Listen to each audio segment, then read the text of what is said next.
My name is Rob Beeler. As Jim mentioned, a lot of years in the software industry, and was really fortunate to be paired up with Jim and his security expertise to bring Trava to market and bring our solution to bear. So we're excited to show that to you.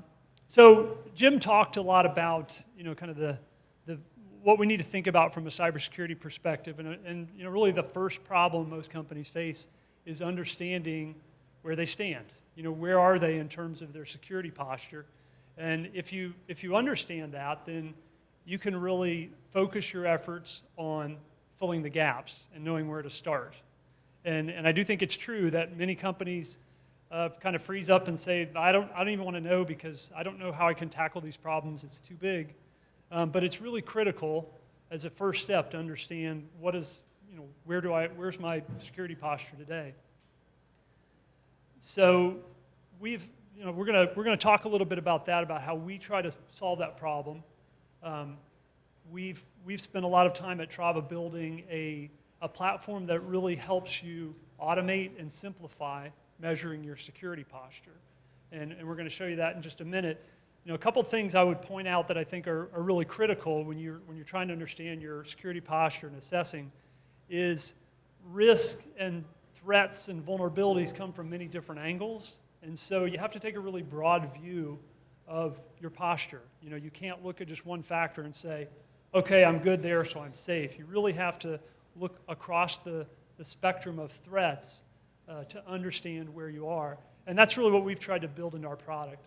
So from an assessment perspective, we look at things in three ways. We're going to look at first off, we're going to look at your vulnerabilities. We're going to go out and measure for known vulnerabilities and search for those in your environment.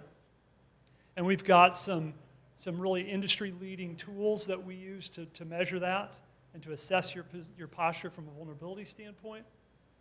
The second area we're going to look at is your overall cyber risk or your cyber maturity.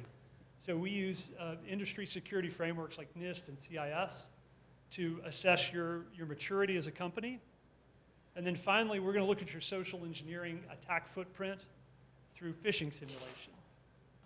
So with that, I'm going to introduce Josh here. Josh is our software architect. He's been with us from day one, helping us build our software. And he's got a lot of experience helping building companies. He was actually recently named a TechPoint Tech 25 honoree. So he's going to take you through our product and show you how we assess maturity. So take it away, Josh. Great. Thanks, Rob. Just going to switch over here. What you're looking at on my screen here is our software platform. So when you first sign in, you hit the dashboard and you see three gauges that hit on the three aspects that Rob touched on.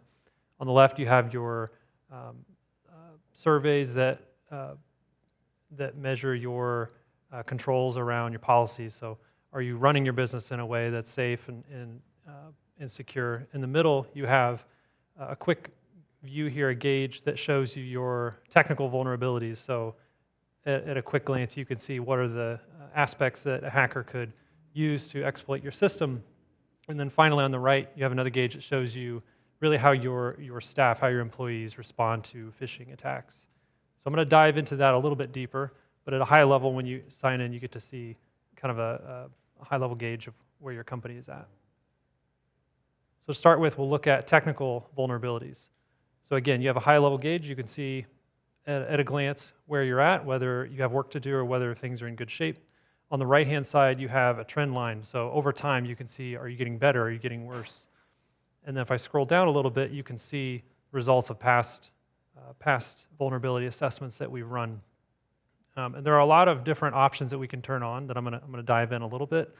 But at a high level, we want to kind of keep it simple to see where you're at any given moment and also over time. So if I start up a new assessment, we have a number of different types of scans that we can run. So we have external scans and certificate scans that really look at the perimeter of your resources. So your servers, your certificates, are they ready to expire? Are they vulnerable to different technical attacks? So those are good ones to start with. Next layer deeper, though, is a dark web scan, and that actually goes out to the dark web based off of a domain, and it crawls and walks through different results to see if you have emails that have been hacked, if you're more susceptible to social engineering. So that's a good one to pair with the phishing campaigns that I'll talk about in a minute. Next would be a cloud scan. So whether you have infrastructure or servers running in AWS, Google, or Azure, you do an authenticated scan, so it actually goes into your environment kind of from the inside and looks around to make sure that you have it configured correctly. You don't have buckets that are sitting exposed, or your customer's data isn't accessible. And then agent scans. This is where you would actually install a piece of software on your employees' computers, and it will send back telemetry data to say what kind of applications they have installed on their devices that are susceptible to different attacks. So then if we keep going down here, we have web application scans. So this is where maybe you're a SaaS company like we are, and you have an application that your users sign into. You would actually aim this scan at your application, give it credentials, and it's going to similarly go inside your app and do more of a dynamic application security test. And then finally, the M365 scan. So if you leverage Microsoft 365, you want to make sure that it's configured correctly. And if you don't have it configured correctly, a lot of times it's hard to tell. You just don't know what you have out there, similarly to what Jim was saying earlier. So with this scan, you'd aim it at your infrastructure, and it would make sure that you don't have like a SharePoint site that's available and accessible. And we're always trying to find new ways to help our customers secure their systems. So we have a few additional scans that we can run, such as a WordPress scan or an internal scan. So we would actually put a device, a scanning appliance inside a network and do the scan that way. So with all these, though, we can schedule them. We can set up monthly, daily, weekly scans. So you probably don't want to run all of these on the same schedule. Some of them you want to run more frequently. Some of them you want to run less frequently. It kind of depends on your organization and how quickly you can respond to the findings. But it's pretty simple to get a scan started, and that was really our goal from day one, was to make it easy to use these tools. Like Jim's slide earlier, there are a number of tools, and pulling them all together takes a ton of work. So I'm going to kick that one off. Again, pretty simple to get started. And I'm going to dive into one that we had running earlier today. So when you go into an assessment that's finished, you can see at a high level, what are the types of scans that I've run, and then we rank them by risk. So where should I focus my energy? At a high level, we show in the middle sort of a boiled down score that shows you overall where your risk is at. And then across all the different scan types by severity, we show you, do you have a lot of critical findings, or is it mostly informational? And that's great. That's all fine and well, but you need really to know what the vulnerabilities are to know how to fix them. And that's also what we tried to do. So if I open up one of these, we have a high-level description of what the issue is. We also link to industry standard sources. So in this case, this links to a CVE in MITRE's database, so we can link off to that. We have an impact description, so we know if we don't fix this, what is potential to happen. And then the nitty-gritty. So if you're actually going to go in and fix these issues, you'd come down to the solution and follow some of these steps. This one's pretty big, so we'll take a look at another one here as well. So let's say I wanted to look at just our certificate.